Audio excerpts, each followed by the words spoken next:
Good morning student. देखिए, हमारा communication skill की यूनिट चल रही थी। जैसे कि मैंने बताया, तुम्हारे कम्युनिकेशन स्किल का यकीन मानो, मेरा यकीन मानो, कम्युनिकेशन स्किल का कोई भी क्वेश्चन अगर आप इस तरीके से पढ़ लेंगे और हल्का सा मेमोराइज कर लेंगे तो ऐसा नहीं है आप एग्जाम में नहीं कर पाएंगे, आप इजीली कर लोगे। देखिए, आज से पहले अगर आपसे मैं पूछती व्हाट इज 7C, 7C क्या है, तो आप नहीं बता पाते। लेकिन यदि आज आप क्लासरूम में पढ़ लेंगे तो मुझे नहीं लगता इसको रिपीट या तुम्हें बहुत ज्यादा रटने की जरूरत है, बिल्कुल नहीं। तो ध्यान रखना, क्लासरूम में जब बैठो तो कल मैंने बहुत सारे तुम्हें verbal and non verbal communication के बारे में बताया था। जब क्लासरूम में बैठो तो अपना दिल भी, अपना दिमाग भी, अपनी आंखें पूरी यहां पर कंसंट्रेशन बनाए रखना, ठीक है। मोबाइल को साइलेंट कर लेना, जैसे मैंने तो एरोप्लेन मोड में डाल लिया है, ठीक है। ध्यान रखना, क्योंकि ये क्या है, हमारे कम्युनिकेशन में बाधा पहुंचाते हैं। कम्युनिकेशन, संचार, क्या है संचार? कम्युनिकेशन, हाँ बेटा बोलो, ठीक है, बताओ। आपस में एक दूसरे से बात करते हैं। ठीक है, बिल्कुल सही बताया आपने। कम्युनिकेशन जो है, जैसे हम बात भी कर रहे हैं, ये भी कम्युनिकेशन है। हम परीक्षा दे रहे हैं, वो भी कम्युनिकेशन है। हम इंटरव्यू दे रहे हैं, वो भी कम्युनिकेशन है। मैं तुम्हें कक्षा में पढ़ा रही हूं, ये भी वे ऑफ कम्युनिकेशन है, ठीक है। तो कम्युनिकेशन यानी संचार की प्रक्रिया है, जिसमें हम क्या है, एक व्यक्ति द्वारा दूसरे व्यक्ति से वार्तालाप करना या फिर बातचीत करना। अब एक इंपॉर्टेंट इसमें यूनिट आती है, 7C's of effective communication. C, 7C, C for चुप क्यों हो फिर? हाँ, ये इसी सी की बात हो रही है, C फॉर कैट वाले सी की, ठीक है। लेकिन अब इसका मतलब यहां इन्होंने कैट से नहीं लिया है। देखिए, इफेक्टिव मतलब प्रभावशाली संचार के लिए 7C's की आवश्यकता होती है, यानी 7, 5 और 2 7C की। और ये 7C यानी 7C's क्या है? 7C's of effective communication. देखिए, प्रभावशाली संचार के लिए 7C होते हैं। C फॉर हम सब लोग जानते हैं, C for cat, C for carrot, ठीक है। C जो वर्ड होता है उससे बहुत सारे अल्फाबेट जो होता है C, उससे बहुत सारे वर्ड होते हैं। लेकिन कम्युनिकेशन में ये C का मतलब क्या है वो मैं तुम्हें बताने जा रही हूं। और इन 7C's को आप मेमोराइज कर लेना, मतलब ये सब अपने दिमाग में बिठा लेना, रटने की कोई बात नहीं है। देखो, मैंने तुमसे बताया था गवर्नमेंट ने आपके NEP नेशनल एजुकेशन पॉलिसी में कम्युनिकेशन स्किल एक पेपर डाला है। पेपर इसलिए डाला है क्योंकि लोग क्या करते हैं, सिर्फ रटते हैं और परीक्षा दे आते हैं। तो ऐसा माना गया कि बच्चे जब ग्रेजुएशन से पढ़ाई करके निकलते हैं तो उनके अंदर वो बात नहीं होती जो होनी चाहिए। समझिए मेरी बात, थोड़ा सा पहले इस पे बताऊंगी, फिर 7C इस पे चलेंगे। जो हमारी ग्रेजुएशन, पोस्ट ग्रेजुएशन मात्र की डिग्री, और डिग्री कैसी, MA पास किया है, BA पास किया है, मतलब कोई भी स्किल तुम्हारे अंदर नहीं है। और वो क्यों नहीं है? कहीं ना कहीं हमारे एजुकेशन सिस्टम में फिर कहीं प्रॉब्लम है। सिर्फ हम लिखने तक सीमित है, सिर्फ हम बोलने तक सीमित है, ठीक है। तो जो ये हमारी एजुकेशन सिस्टम था, एजुकेशन सिस्टम में जो प्रॉब्लम थी कि मात्र प्रिंस डिग्री ली, आयुष, और पास आउट हो गए, ना तो तुम्हें उससे नौकरी मिलेगी। क्यों? बाई चांस तुमने कहा कि चलो ऐसा है हम होटल मैनेजमेंट में या कहीं काम कर लेंगे, तो उन्होंने कहा ठीक है, कौन सी डिग्री है आपके पास? कि सर BA की डिग्री है।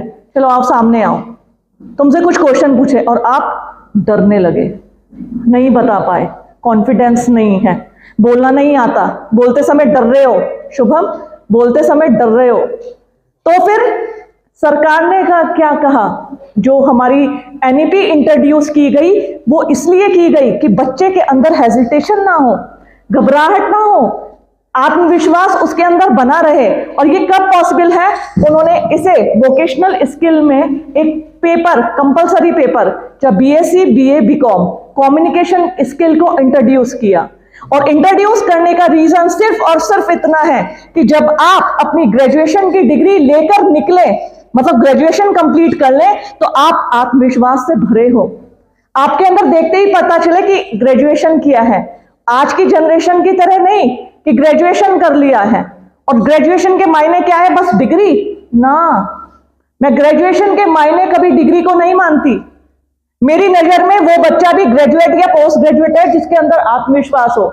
अगर आपके अंदर आत्मविश्वास नहीं है तो ये सारी डिग्रियां बेकार हैं, क्योंकि आने वाली सारी प्रतियोगी परीक्षाएं मांगती हैं आपका आत्मविश्वास, जो कि आपके अंदर नहीं बन पाता, लेकिन अब बन पाएगा। आप जब अपनी ग्रेजुएशन की डिग्री करके टिहरी से निकलेंगे, आत्मविश्वास से लबालब भरे होंगे, और मैं भरूंगी, प्रॉमिस करती हूं।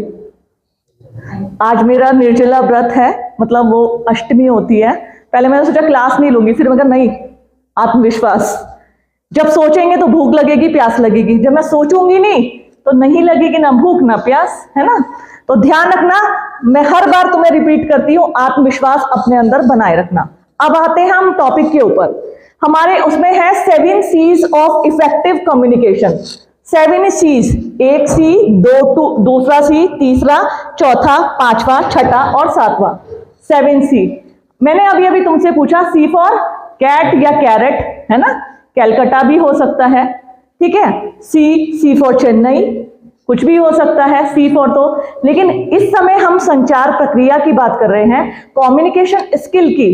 इस कम्युनिकेशन स्किल में C फॉर ना तो कैट होता है, ना कैलकाटा होता है, ना चेन्नई होता है। वो क्या होता है मैं तुम्हें बताने जा रही हूं। First C, clarity. First C means clarity, यानी स्पष्टता। देखिए, मैंने तुम्हें कम्युनिकेशन पढ़ाया, verbal and non verbal communication कल पढ़ाया था। अब आता है इफेक्टिव कम्युनिकेशन। इफेक्टिव मतलब प्रभावशाली संचार किसे कहते हैं। जैसे मैं इस क्लासरूम में खड़ी हूं, या और टीचर्स जब क्लासरूम में पढ़ाते हैं, ठीक है, तो उनके लिए सबसे ज्यादा जरूरी होता है ध्यान रखने योग्य बातें, 7 C's, ठीक है। ध्यान रखना, या तो तुम किसी को संदेश दे रहे हो तब भी तुम्हें ये 7 C ध्यान रखने हैं। कहीं तुम अपना परफॉर्मेंस देने जा रहे हो, कैसा, डिबेट कंपटीशन में पार्टिसिपेट किया है, तब तुम्हें 7 C's का ध्यान रखना है। तुम इंटरव्यू देने जा रहे हो तब तुम्हें 7 C's का ध्यान रखना है। तुम किसी से बातचीत कर रहे हो, बातचीत कैसे, ऐसी बातचीत नहीं कॉमन सी, आज तूने क्या कॉपी में लिखा, क्या नहीं लिखा। तो 7 C's की बात कर रहे हैं। और इफेक्टिव कम्युनिकेशन में देखिए, संचार में, संचार का इंपॉर्टेंट जो तरीका होता है कम्युनिकेशन का, बातचीत मतलब तुमने देखा होगा कई बार न्यूज चैनल वाले बहुत सारे बुद्धिजीवियों को बिठाते हैं, पैनल बनाते हैं, ठीक है, वो लोग आपस में बातचीत करते हैं। तो ध्यान से समझना, जब बातचीत की जाती है, जब इस तरीके से कम्युनिकेशन किया जाता है, तो सबसे ज्यादा जरूरी है इस 7 C's का ध्यान रखना। मैं तो कहती हूं आज स्टूडेंट के साथ साथ टीचर्स, सभी टीचर्स को भी ये पढ़ना चाहिए, सिर्फ स्टूडेंट को नहीं पढ़ना चाहिए। सारे जितने भी टीचर्स हैं, जितने भी प्रोफेसर हैं, चाहे प्राइमरी के हैं, चाहे कॉलेजेस के हैं, चाहे यूनिवर्सिटीज के हैं, सबको 7 C's के बारे में डीपली नॉलेज होनी चाहिए, क्योंकि कहीं ना कहीं ये सब भूल जा रहे हैं। इफेक्टिव कम्युनिकेशन में आपको इस 7 C's का बहुत अच्छे से ध्यान रखना है। सबसे पहला क्लियरिटी। क्लियरिटी मतलब स्पष्टता। मैंने यहां लिखा है, फर्स्ट है clarity, clear about what he want. What he want मतलब ही और शी, ही और शी। क्लियर अबाउट, मुझे पता होना चाहिए कि मुझे आज क्लास में कौन सा टॉपिक पढ़ाना है या तुम्हें क्या पढ़ना है, ठीक है। तुम सोशियोलॉजी के क्लासरूम में आए हो, कम्युनिकेशन की क्लासरूम में आए हो, और मैं तुमसे पूछने लगा हूं, साक्षी टमाटर क्या रेट है आज? अच्छा, तूने बहुत दिन से आलू खरीदे, आलू क्या रेट चल रहे हैं? तो ये हमारी क्लासरूम का मेन मोटिव था ही नहीं, ठीक है। तो क्लियरिटी, क्लियरिटी मतलब बिल्कुल स्पष्ट होना चाहिए कि आपको पढ़ाना क्या है। अभी मैंने इंटरव्यू बोर्ड की बात की है, अभी मैंने न्यूज चैनल के पैनल की बात की है, तो उन्हें वो बताया जाता है कि आज का मुद्दा क्या है। आज का मुद्दा है आरक्षण, आज का मुद्दा है कि केदारनाथ में होने वाले चुनाव, उसके ऊपर बातचीत करनी है, तो उसके ऊपर वो फैक्ट्स इकट्ठा करते हैं और उसी के ऊपर बातचीत करते हैं। क्योंकि सुनने वाले लोग क्यों आए हैं आज? तुम क्लासरूम में क्यों आए हो बताओ? क्या पढ़ने? कम्युनिकेशन। क्योंकि मैंने तुम्हें पहले से बता रखा है ये कम्युनिकेशन की क्लास है, और मैं कम्युनिकेशन की जगह आज तुमसे बात करने लग जाऊं मौसम की। आज मौसम कैसा है? बद्रीनाथ में यात्रा चल रही है, केदारनाथ में यात्रा चल रही है, तो ये क्या होता है? ये बिल्कुल 7 C's के अगेंस्ट है। अगेंस्ट मतलब ये अच्छा संचार नहीं माना जाता है। एक इफेक्टिव कम्युनिकेशन यानी एक प्रभावशाली संचार के लिए सबसे पहले वक्ता को या जो सेंडर है, सेंडर को क्या है? टॉपिक क्या होना चाहिए? क्लियर यानी स्पष्ट। पहला है स्पष्ट, कि सामने वाले को पता होना चाहिए कि मैं तुम्हें क्या पढ़ा रही हूं, मुझे भी पता होना चाहिए कि सामने वाले को क्या चाहिए, तो ये बड़ा क्लियर होना चाहिए। दूसरा है कंप्लीटनेस। दूसरा सी का पहला सी है क्लियरिटी, दूसरा है कंप्लीटनेस यानी संपूर्णता। कंप्लीटनेस इसका मतलब जैसे मैं तुम्हें आज 7 C's बता रही हूं, मान लिया मैंने सिर्फ 2 ही सी के बारे में बताया और कहा हाँ बच्चों हो गई क्लास, 7 C वाला टॉपिक हो गया। तुम कहोगे बात तो 7 C की हो रही थी, मैडम ने तो सिर्फ 2 C बताए, बाकी कहां चले गए? तो सबसे दूसरी इंपॉर्टेंट बात कि आपको अपने पूरे टॉपिक को कंप्लीट करना है। संपूर्णता, कंप्लीटनेस, इसको एक एग्जांपल से बताती हूं।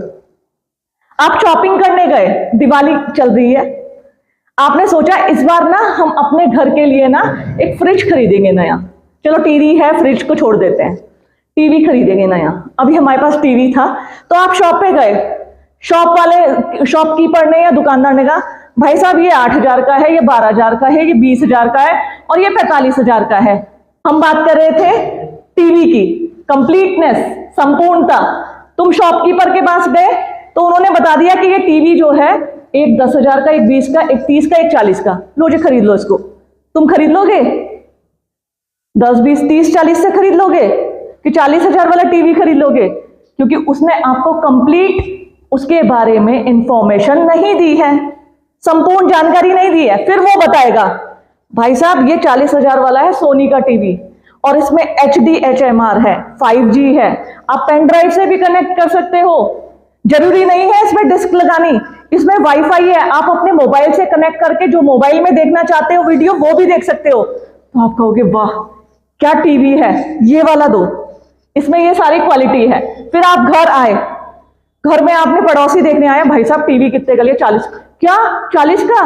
लेकिन भाई साहब इसकी बात सुनो, ये हमारे फोन से कनेक्ट हो जाएगा, पेन ड्राइव से कनेक्ट हो जाएगा, वाईफाई से चल पड़ेगा, इसमें डिश की भी जरूरत नहीं है। अच्छा बड़ा अच्छा टीवी लाए, अब तो हम भी यही लाएंगे। तो ये होता है कंप्लीटनेस। कंप्लीटनेस मतलब संपूर्णता।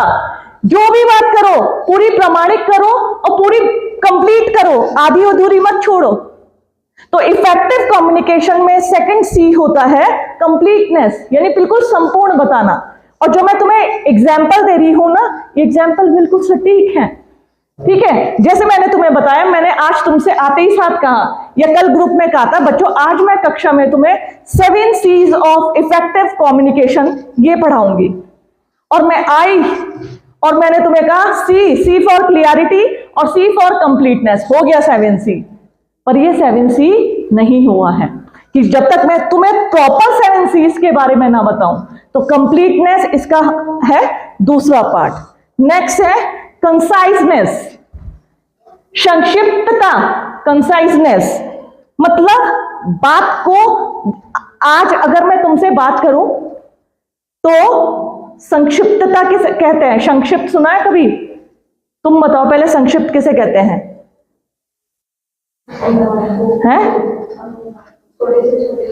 हाँ बिल्कुल सही। अपनी बात को बहुत कम से कम शब्दों में, छोटे मतलब कम से कम शब्दों में बताना, ठीक है? तो मैंने पूछा बेटा ये जो है ना ये क्लास में कम आती है शिवानी, आस्था, तो उसने बताया मैडम आपको क्या बताऊं मैं क्यों नहीं आ रही थी। पहले तो मुझे बुखार हो गया, फिर मेरी मम्मी को हो गया बुखार, ठीक है? और जैसे मेरी मम्मी का ठीक हुआ तो मुझे जाना पड़ा देहरादून। इसने कहानी सुना दी बहुत लंबी जबकि इसे कहना चाहिए था मैडम मेरी तबीयत खराब थी। That's it. संक्षिप्तता, कंसाइजनेस। पहले तुमने सुना होगा, पहले मोबाइल फोन, टेलीफोन नहीं हुआ करते थे, टेलीग्राम और तार होते थे। टेलीग्राम आया, पोस्टमैन आता था, टेलीग्राम आया, तार आया, टेलीग्राम और तार ये सब हुआ करते थे। और वो कैसे? टेलीग्राम और तार में आप जितने ज्यादा शब्द लिखते थे उतने ज्यादा उनके पैसे देने पड़ते थे। ध्यान से समझना, कंसाइजनेस यानी संक्षिप्तता, यानी अपने संदेश को, अपने मैसेज को छोटा से छोटा लिखो। जैसे मैंने यहां लिखा भी है, लीस्ट पॉसिबल वर्ड्स, कम से कम शब्द, लीस्ट पॉसिबल शब्द, कम से कम शब्दों में अपनी बात को रखो। ठीक है। तो जैसे मैंने टेलीग्राम और तार की बात बता रही थी, पहले टेलीग्राम तार चलते थे, तो उसमें क्या रहता था, अगर आप कहानी लिखने बैठ जाओगे तो आपके बहुत पैसे लग जाते थे। और वो टेलीग्राम कैसे जाता था, जैसे एक स्थान बहुत जल्दी चला जाता था, क्योंकि उनके पास एक मशीन होती थी, वो शब्द को दबाते थे, वो दूसरी जगह जहां भेजना रहता था वहां छप जाता था। तो उसमें जैसे लिखा रहता था दादी मर गई, ठीक है, दादी मर गई, तो उसमें ये नहीं कि कल रात दादी को बुखार आया, हमने हॉस्पिटल में उन्हें ले गए, डॉक्टर ने कहा कि अभी तो इनकी जान खतरे में है, सुबह तक हमें पता चला कि दादी जो है सांस नहीं ले पा रही है, और फिर पता चला डॉक्टर आए और बता रहे दादी तो खत्म हो गई, अपने रिश्तेदारों को बता दो। इतनी कहानी लिखेंगे तो टेलीग्राम और तार में क्या होते थे, पैसे बहुत ज्यादा मिलते थे। तो वो किन 3 शब्द, दादी मर गई, कम से कम शब्दों में। ठीक है। कहने का मतलब सिर्फ और सिर्फ इतना। देखिए, जब आप सामने वाले से, मैं किन्हीं लोगों को जानती हूं जब उनके फोन आते हैं ना, मैं उनकी कॉल उठाने से बचती हूं। रीजन, इतनी कहानियां सुनाएंगे कि मैं सोचती हूं ये कब फोन रखेंगे। कोई सामने वाला सुनना नहीं पसंद करता, मैं यहां था, मैं वहां था, ऐसा किया वैसा किया। फोन क्यों किया भाई, वो बता दो और फोन को काट दो। तो ऐसे में क्या होता है, नेक्स्ट टाइम मैं डरूंगी उनकी फोन उठाने से, और उठाती भी नहीं हूं मैं। क्यों? अननेसेसरी की बातें। जब आपको सामने वाले से कोई बात करनी है तभी फोन करिए, जो बात करनी है वही बात करिए, और देन फोन को कट कर दीजिए। एक इफेक्टिव कम्युनिकेशन माना जाता है। ठीक है। तो सबसे ज्यादा 3rd C होता है कंसाइजनेस, यानी संक्षिप्तता। जितने कम शब्द होंगे उतने प्रभावशाली होंगे। ठीक है। जैसे हमारे तुमने सिविल सर्विसेज का एग्जाम देने जाओगे तो मेंस में हिंदी का एक कंपलसरी पेपर होता है मेंस एग्जाम में, और उस हिंदी के कंपलसरी एग्जाम में देखो, अब तो खैर दिमाग से निकलता जा रहा है, संक्षिप्तीकरण, एक संक्षिप्तीकरण आया, 3 संक्षिप्त टिप्पणी वो लिखिए। जैसे छोटे छोटे मुहावरे होते हैं, मुहावरे होते हैं ना, होता तो छोटा है और उसका मतलब बहुत बड़ा होता है। शिक्षार्थ आइए सेवार्थ जाइए, संक्षिप्तता, शिक्षार्थ आइए और सेवार्थ जाइए। मतलब महाविद्यालय, स्कूलों के बाहर अक्सर ये स्लोगन, स्लोगन इसको बोलते हैं, ये लिखा रहता है। तो इसका मतलब क्या हुआ मोहन? शिक्षार्थ आइए यानी शिक्षा लेने के लिए आइए और अपने आप को इतना कैपेबल बना लीजिए। सेवार्थ बोलते हैं नौकरी के लिए तैयार होके जाइए। शिक्षार्थ आइए और सेवार्थ जाइए। तो ध्यान रखना, अपनी बातों को छोटे से छोटे, लीस्ट पॉसिबल वर्ड्स, कम से कम शब्दों में बखान करना, और वो इफेक्टिव माना जाता है। एग्जाम में बच्चे कहानियां लिखने बैठ जाते हैं, कहानी नहीं सुननी है एग्जामिनर को। तुम छोटा भी आंसर लिख दोगे उसके नंबर मिल जाएंगे आदित्य। लेकिन शब्द हमेशा कितने कैसे होने चाहिए? संक्षिप्त। नेक्स्ट सी, कॉन्सिडरेशन, विचारशीलता। कॉन्सिडरेशन, पहला था क्लियरिटी, दूसरा कंप्लीटनेस, 3rd कंसाइजनेस, चौथा है कॉन्सिडरेशन। सी की बात कर रहे हैं। कॉन्सिडरेशन बोलते हैं विचारशीलता, यानी should think and look from the receiver angle. हमेशा सामने वाले के एंगल से सोच के देखिए कि आप उनकी जगह होते तो आप क्या करते। ठीक है, आप बक करे जा रहे हो और सामने वाला आपको सुनना भी पसंद नहीं कर रहा है। ठीक है, कई बार मैंने कल वो समोसे और रसगुल्ले की बात बताई थी, याद है? जब भाषण सुनने जाते हो किसी का, लास्ट तक इसलिए टिके रहते हो कि लास्ट में समोसा और रसगुल्ला मिलेगा, और मजबूरी हो जाती है बैठना, और उसे झेलना कहेंगे, बैठना तो नहीं कहेंगे, क्योंकि एक रसगुल्ले और एक समोसे के लिए नींद आ रही है और तुम बैठे हो, तो वो भी इफेक्टिव कम्युनिकेशन नहीं होता। कंसिडरेशन, हमेशा याद रखना, जो सामने लोग हैं, चाहे वो पॉलिटिशियन क्यों ना हो, लीडर क्यों ना हो, हमेशा टू द पॉइंट बात करो। सामने वाला जो सुनना चाहता है उसकी बात करो। हमें ये नहीं देखना कि किसमें क्या कमी है, इसमें क्या कमी है, हमें ये देखना कि हमारा प्रॉफिट किसमें है, हमारे बच्चों को क्या मिल रहा है, हमें क्या मिल रहा है और हमें क्या मिलेगा। तो कंसिडरेशन, जो सामने वाला सुनना चाहता है, सामने वाले के पर्सपेक्टिव से, उसके एंगल से सोचो। ठीक है, आज मैं क्लासरूम में आई, बच्चे ऐसे होता है, वैसे होता है, और अष्टमी की कथा ऐसे होती है, करवा चौथ ऐसे होता है। तुम ये सब सुनने क्लास में नहीं आए हो, तुम पढ़ने के लिए क्लास में आए हो। तो मुझे एक सेंडर को, मतलब सेंडर मतलब एक प्रेषक को, ये ध्यान रखना होता है कि जो सामने बैठे हैं, और ये सोचना पड़ता है, should think and look from the receiver angle. तुम्हारे पर्सपेक्टिव से मुझे सोचना है कि तुम क्या करने आए हो, तुम नॉलेज लेने आए हो। ठीक है, और मैं जहां तक है मैं तुम्हें समझा पा रही हूं, और खुशी इस बात की है कि तुम समझ रहे हो और तुम कर रहे हो। तो नेक्स्ट तक कंसिडरेशन। इसके बाद है कॉन्क्रीटनेस। कॉन्क्रीटनेस मतलब सुसंगता, टू द पॉइंट। जैसे कम शब्द थे ना, बात करो टू द पॉइंट करो, फैक्चुअल बेस करो और टू द पॉइंट करो। ठीक है, क्या बताया मैंने, कॉन्क्रीटनेस, 5वां सी है कॉन्क्रीटनेस यानी सुसंगता, टू द पॉइंट यानी फैक्चुअल मैसेज। 16-17 जून केदारनाथ में एक भयंकर त्रासदी आई थी, पता है आप लोगों को? नहीं पता है?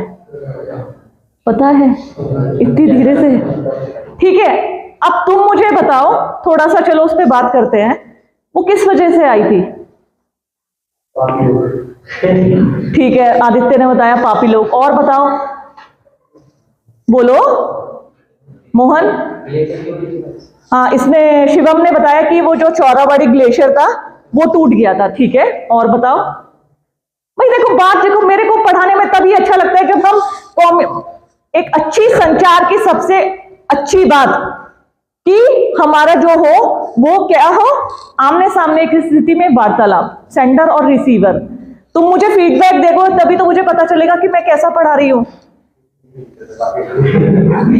और इंटरैक्टिव सेशन हमेशा हेल्दी माना जाता है। तुम्हारी जिज्ञासा हो, प्रश्न उठो और मैं उनका आंसर दूं। तो बताओ, इसके अलावा क्या तुमने पता चला, क्या क्या कारण हो सकते हैं? कुछ तुमने धारी देवी माँ का भी सुना था? हाँ, और एक तो हमें रीजन था पापी लोग, दूसरा है चौराबाड़ी ग्लेशियर, तीसरा धारी देवी माँ, चौथा था कि ग्लोबल वार्मिंग की वजह से जब ज्यादा लोग पहुंचने लगे तो वहां पे क्या हुआ, कार्बन डाइऑक्साइड का बादल बन गया और वो फट गया था, क्लाउड ब्रस्ट हुआ था। ठीक है, ये से, और इसके अलावा भी असंख्य बातें आती गई। किसी ने इसे धर्म से जोड़ा, किसी ने प्रकृति से जोड़ा, किसी ने इसे प्राकृतिक आपदाओं से जोड़कर देखा। ठीक है, लेकिन ध्यान रखना, हम बात कर रहे हैं कॉन्क्रीटनेस, टू द पॉइंट की। लेकिन सबसे ज्यादा इंपॉर्टेंट था, ये सब ग्लोबल वार्मिंग की वजह से हुआ था कि जो जितनी ज्यादा संख्या में लोग आए और उससे क्या हुआ, ग्लोबल वार्मिंग हुई, क्लाउड बना, क्लाउड ब्रस्ट हो गया। मेन रीजन तो ये था इसका। ठीक है, तो हमेशा जब बात करो, कोई भी बात करो, टू द पॉइंट करो, सटीक बात करो। ठीक है, बिल्कुल वही बात करो, फैक्चुअल बेस करो। फैक्चुअल मतलब फैक्ट्स पर आधारित। ऐसे मत बात करो कि तुम, अरे बच्चों तुम्हें पता है इस बार केदारनाथ बद्रीनाथ में कितने यात्री आए थे? 15 से 20 करोड़ लोग आ गए थे। अब कहां लिखा है ये बात? कहीं मैंने डेटा पढ़े हैं क्या? नहीं पढ़े हैं। तो ऐसी बातें मत करो जिसका सामने वाले के ऊपर गलत इफेक्ट पड़े। ठीक है, तो फैक्चुअल बेस करो और टू द पॉइंट करो। नेक्स्ट सी में आता है करेक्टनेस, सटीकता, correctness. Not transmit any message unless he sure of its correctness. जब तक तुम्हें संदेश के बारे में ना पता हो कि ये बिल्कुल सही है, तब तक वो बात करो ही मत। जैसे मैंने अभी अभी तुमसे कहा, बिल्कुल जब तक सटीक बात, सटीक जानकारी, सटीक तथ्य पता हो तभी तुम डिलीवर करो, अन्यथा ना मत करो उस बात को डिलीवर। ठीक है, तो करेक्टनेस भी कम्युनिकेशन में जो होता है बहुत इंपॉर्टेंट रोल अदा करता है। और करेक्टनेस पे तो बहुत सारे, जैसे हम इतने सारे वो देखते हैं, जैसे एक मीटिंग चल रही है कंपनी में, बहुत सारे कर्मचारी आए तो उन्होंने कहा कंपनी को बहुत फायदा हुआ 50 का, क्या 50 का, 50 का, 50,000 का, 50 लाख का या 50 करोड़ का, कितने का? तो उसको कंप्लीट करो और करेक्ट डेटा कलेक्ट करो।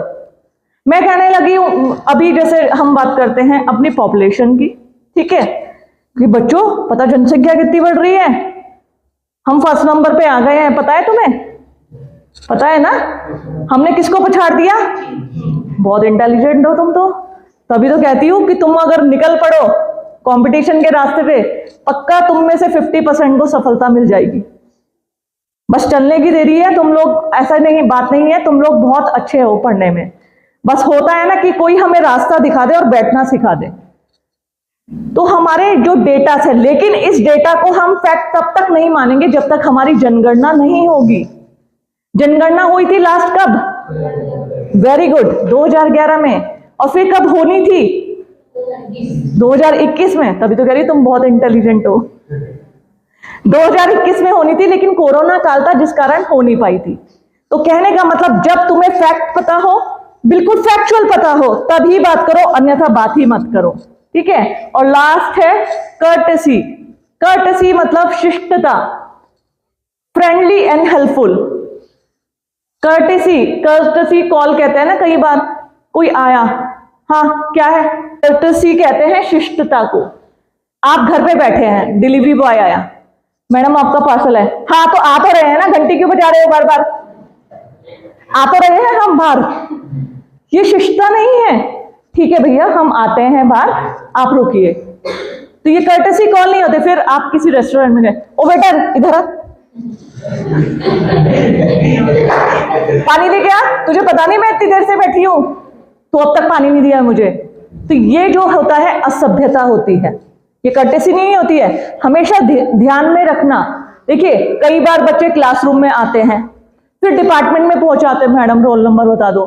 फिर एक बच्चा जैसे तुम्हारा ही में से ही आया, कब से हमारी 3-4 महीने क्लास चलते हुए हो गए, मैडम सिलेबस दे दो। मैंने कहा किस चीज का सिलेबस, कौन सी क्लास का सिलेबस? मैडम बीए का। मैंने कहा बीए का? तुम बीए सोशियोलॉजी में हो? अंदर से तो गुस्सा आया, लेकिन एक कर्टेसी, शिष्टता। मैंने कहा बेटा क्लास में क्यों नहीं आ रही थी? मैडम हमारे गांव से ना बस नहीं आती, हमारे गांव से। फिर मुझे एक कर्टेसी, ठीक है, क्योंकि देखो सब मेरी क्लास में तो बच्चे देखो आते हैं, और जो बच्चे नहीं आते थोड़े बहुत, उसकी वजह से वो मुझे कॉल करके बता देते हैं। और एक वो भूले भटकती आत्मा आ गई थी, लेकिन एक कर्टेसी कॉल, मैंने उसकी प्रॉब्लम को समझा और फिर मैंने कहा अपना नंबर दे, मैं तुझे सिलेबस भी भेज रही हूँ, अपनी वीडियो भी भेज रही हूँ, इससे पढ़ लेना तू। ठीक है मैडम।